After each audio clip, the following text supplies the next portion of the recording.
महावीर अभिमन्यु के मारे जाने के बाद सभी पांडव योद्धा रथ छोड़कर, कवच उतारकर और धनुष फेंककर राजा युधिष्ठिर के चारों ओर बैठ गए थे और अभिमन्यु को मन ही मन याद करते हुए उसके युद्ध को याद करने लगे। भाई का बेटा अभिमन्यु जैसा वीर योद्धा मारा गया, ये सोचकर युधिष्ठिर बहुत ही दुखी थे और विलाप करने लगे। जैसे गायों के झुंड में सिंह का बच्चा प्रवेश कर जाता है, अभिमन्यु मेरा ही भला करने की इच्छा से द्रोणाचार्य के व्यूह में जा घुसा था। अब मैं अर्जुन और सुभद्रा को कैसे मुंह दिखाऊंगा? बेचारी सुभद्रा अब कभी भी अपने प्यारे बेटे को नहीं देख पाएगी। मैं श्री कृष्ण और अर्जुन को ये दुखद समाचार कैसे सुनाऊंगा? मैं कितना निर्दयी हूँ। जिस सुकुमार बालक को भोजन करने, सवारी चलाने तथा आभूषण वस्त्र आदि पहनने में आगे रखना चाहिए था, उसे मैंने युद्ध में आगे कर दिया। अभी तो वो बालक युद्ध की कला में प्रवीण भी नहीं हुआ था, तो फिर वो सकुशल वापस कैसे लौटता? अर्जुन बुद्धिमान, निर्लोभ, क्षमावान, रूपवान, बलवान, बड़ों को मान देने वाला वीर और सत्यवादी है। उस वीर अर्जुन के पुत्र की हम रक्षा क्यों नहीं कर पाए? अभिमन्यु की मृत्यु के बाद तो मुझे जीत मिलने के बाद भी प्रसन्नता नहीं होगी। कुंती नंदन युधिष्ठिर जब इस तरह विलाप कर रहे थे, उसी समय महर्षि वेद व्यास जी वहां आ पहुंचे। युधिष्ठिर ने उनका सत्कार किया और बोले, पितामह, सुभद्रा नंदन अभिमन्यु को बहुत से अधर्मी महारथियों ने घेर कर मार दिया। योद्धाओं को अपने समान वीर से युद्ध करना चाहिए, किंतु शत्रुओं ने उस बालक के साथ जो व्यवहार किया है वो निंदनीय है। इसी कारण मुझे शांति नहीं मिल रही है। तब वेद व्यास बोले, युधिष्ठिर, तुम तो सारे शास्त्रों के जानकार हो। तुम्हारे जैसे पुरुष संकट पड़ने पर मोहित नहीं होते। अभिमन्यु युद्ध में बहुत से वीरों को मारकर बुजुर्ग योद्धाओं के समान पराक्रम दिखाकर स्वर्गलोक में गया है। विधाता के विधान को कोई टाल नहीं सकता। मृत्यु तो देवता, गंधर्वों और दानवों के भी प्राण ले लेती है, फिर मनुष्यों की तो बात ही क्या है। वेद व्यास ने तब युधिष्ठिर को मृत्यु का रहस्य बताया कि आखिर मृत्यु की शुरुआत कैसे हुई थी। प्राचीन काल की बात है। सतयुग में एक अकंपन नाम के राजा थे। उन पर शत्रुओं ने आक्रमण कर दिया। राजा का हरि नामक एक पुत्र था। वो बल में नारायण के समान था और युद्ध में इंद्र के समान। युद्ध में बहुत पराक्रम दिखाकर अंत में वो शत्रुओं के हाथ से मारा गया। इससे राजा को बड़ा शोक हुआ। राजा के पुत्र की मृत्यु की खबर सुनकर देवऋषि नारद वहां आए और उन्होंने मृत्यु की निवार्यता के बारे में राजा को अवगत कराया कि सृष्टि के आरंभ में ही पितामह ब्रह्मा जी ने जब संपूर्ण प्रजा की सृष्टि की, तो उसका संहार होता न देखकर उसके लिए वे विचार करने लगे। सोचते सोचते जब कुछ समझ में ना आया तो उन्हें क्रोध आ गया। उनके इस क्रोध के कारण आकाश से अग्नि प्रकट हुई और वो चारों दिशाओं में फैल गई। भगवान ब्रह्मा ने उसी अग्नि से पृथ्वी, आकाश और संपूर्ण चराचर जगत को जलाना आरंभ कर दिया। ये देखकर भगवान शंकर ब्रह्मा जी के पास आए। शंकर जी के आने पर प्रजा के हित के लिए ब्रह्मा जी ने उनसे कहा, आप अपनी इच्छा से प्रकट हुए हैं महादेव, बताइए मैं आपके लिए क्या कर सकता हूँ। तब रुद्रदेव ने कहा, आपने बहुत से प्राणियों की रचना की है, किंतु आज वे सभी आपके क्रोध की अग्नि से परेशान हो रहे हैं। उनकी स्थिति देखकर मुझे दया आती है। भगवान, आप उन पर प्रसन्न हो जाइए। ब्रह्मा जी ने कहा, पृथ्वी देवी जगत के भार से पीड़ित हो रही है और पृथ्वी देवी ने ही मुझसे ये याचना की है कि मैं उनके भार को कम करूं। इस विषय में बहुत विचार करने पर भी जब मुझे कोई उपाय न सूझा तो मुझे बहुत क्रोध आ गया। महादेव ने कहा कि आप संहार के लिए क्रोध न करें, प्रजा पर प्रसन्न हो। आपके क्रोध से प्रकट हुई आग पर्वत, वृक्ष, नदी, जलाशय, तृण, घास आदि संपूर्ण जगत को जला रही है। आपका क्रोध शांत हो जाए, मुझे बस आपसे यही चाहिए। और प्रजा के हित के लिए कोई ऐसा उपाय सोचिए जिससे इन प्राणियों की जान बच जाए। शंकर जी की ये बात सुनकर ब्रह्मा जी ने प्रजा का कल्याण करने के लिए उस अग्नि को अपने में ही लीन कर लिया। उसे लीन करते समय उनकी सब इंद्रियों से एक स्त्री प्रकट हुई। उसका रंग था काला, लाल और पीला। उसकी जीभ, मुख और आंखें भी लाल थी। ब्रह्मा जी ने उसे मृत्यु कहकर पुकारा और बताया कि मैंने लोगों का संहार करने की इच्छा से क्रोध किया था, उसी से तुम पैदा हुई हो, इसलिए तुम मेरी आज्ञा से संपूर्ण चराचर जगत का नाश करो, इसी से तुम्हारा कल्याण होगा। ब्रह्मा जी की बात सुनकर वो महिला अत्यंत सोच में पड़ गई और फूट फूट कर रोने लगी। उसकी आंखों से जो आंसू बह रहे थे उन्हें ब्रह्मा जी ने अपने हाथों में ले लिया और उसे सांत्वना भी दी। तब मृत्यु ने कहा, भगवान, आपने मुझे ऐसी महिला क्यों बनाया? मैं ये काम क्यों करूं? मैं भी पाप से डरती हूँ। मेरे सताए हुए लोग रोएंगे।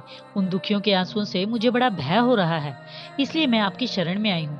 मुझे वरदान दीजिए कि मैं आपकी आराधना कर सकूं, क्योंकि रोते बिलखते लोगों के प्राण लेने का काम मुझसे नहीं हो सकेगा। मुझे इस पाप से बचाइए। ब्रह्मा जी ने कहा, मृत्यु, प्रजा का अंत करने के लिए ही तुम्हारी रचना हुई है। अब तुम जाओ और प्रजा का नाश करती रहो। इस बारे में विचार करने की तुम्हें कोई आवश्यकता नहीं है, क्योंकि इसमें कभी परिवर्तन नहीं हो सकता। तुम मेरी आज्ञा का पालन करो और इसमें तुम्हारी निंदा नहीं होगी। ब्रह्मा जी के ऐसा कहने पर वो कन्या प्रजा के संहार की प्रतिज्ञा किए बिना ही तपस्या करने की इच्छा से धेनु का आश्रम चली गई। वहां से पुष्कर, गोकर्ण, नैमिष और मलयाचल आदि तीर्थों में जाकर अपनी रुचि के अनुसार कठोर नियमों का पालन करती हुई शरीर सुखाने लगी। वो अनन्य भाव से केवल ब्रह्मा जी में ही सुदृढ़ भक्ति रखती थी। उसने अपने धर्म आचरण से पितामह को प्रसन्न कर लिया। तब ब्रह्मा जी ने प्रसन्न मन से कहा, मृत्यु, बताओ तो सही, किस लिए ये अत्यंत कठोर तप कर रही हो?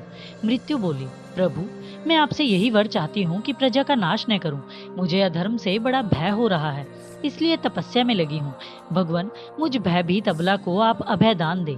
मैं एक निरपराध स्त्री हूँ, बहुत दुख पा रही हूँ। आपकी कृपा की भीख मांगती हूँ, मुझे शरण दीजिए। ब्रह्मा जी ने कहा, कल्याणी, इस प्रजा वर्ग का संहार करने से तुम्हें पाप नहीं लगेगा। मेरी बात किसी भी तरह झूठ नहीं हो सकती, इसलिए तुम 4 प्रकार की प्रजा का नाश करो। सनातन धर्म तुम्हें पवित्र बनाए रखेगा। लोकपाल, यम तथा तरह तरह की व्याधियां यानी बीमारियां तुम्हारी सहायिका होंगी।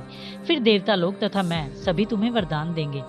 ये सुनकर मृत्यु ने ब्रह्मा जी के चरणों में मस्तक झुकाकर प्रणाम किया और हाथ जोड़कर कहा, प्रभु, यदि ये कार्य मेरे बिना नहीं हो सकता तो आपकी आज्ञा शिरोधार्य है। अब एक बात कहती हूँ, उसे सुनिए। लोभ, क्रोध, ईर्ष्या, द्रोह, मोह, निर्लज्जता और परस्पर कटु वचन बोलना, ये नाना प्रकार के दोषी प्राणियों की देह का नाश करें। ब्रह्मा जी ने कहा, मृत्यु, ऐसा ही होगा। तुम्हारे आंसुओं की बूंदें जिन्हें मैंने हाथ में ले लिया था, बीमारी बनकर प्राणियों का नाश करेंगे। तुम्हें पाप नहीं लगेगा, तो डरो मत। तुम कामना और क्रोध का त्याग करके संपूर्ण जीवों के प्राणों का अपहरण करो। ऐसा करने से तुम्हें अक्षय धर्म की प्राप्ति होगी। जो लोग झूठ बोलते हैं, दूसरों के पैसों का लालच करते हैं, क्रोध करते हैं, दूसरों से ईर्ष्या करते हैं और एक दूसरे को कटु वचन बोलते हैं, उन लोगों को उनका अधर्म ही मारेगा। झूठ बोलने से ही प्राणी खुद को पाप में डुबा लेते हैं। अब मृत्यु नामक महिला ने बहुत अच्छा कहकर ब्रह्मा जी की आज्ञा स्वीकार कर ली।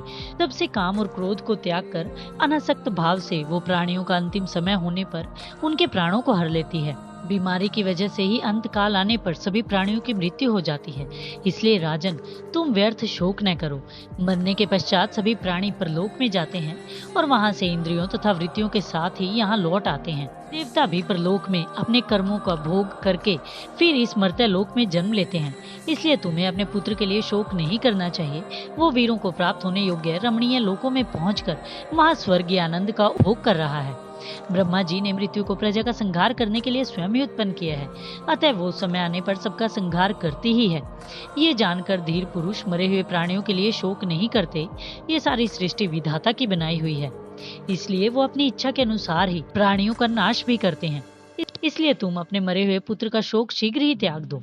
तब नारद जी के अर्थ से भरी हुई बातें सुनकर राजा अकंपन ने उनसे कहा, भगवान, मेरा शोक दूर हुआ, अब मैं प्रसन्न हूँ। आपके मुंह से ये इतिहास सुनकर मैं कृतार्थ हो गया।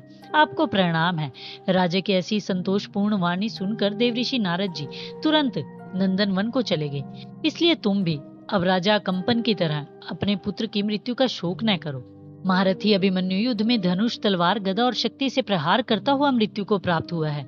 वो चंद्रमा का पुत्र था और पुनः चंद्रमा में ही लीन हुआ है। इसलिए तुम धैर्य धारण करो और प्रमाद त्याग कर भाइयों को साथ ले शीघ्र ही युद्ध के लिए तैयार हो जाओ। तो इस तरह से महर्षि वेदव्यास ने राजा युधिष्ठिर को मृत्यु का रहस्य बताया और अभिमन्यु की मृत्यु के शोक से बाहर निकाला। आशा करती हूँ वीडियो में दी गई जानकारी आपको पसंद आई होगी।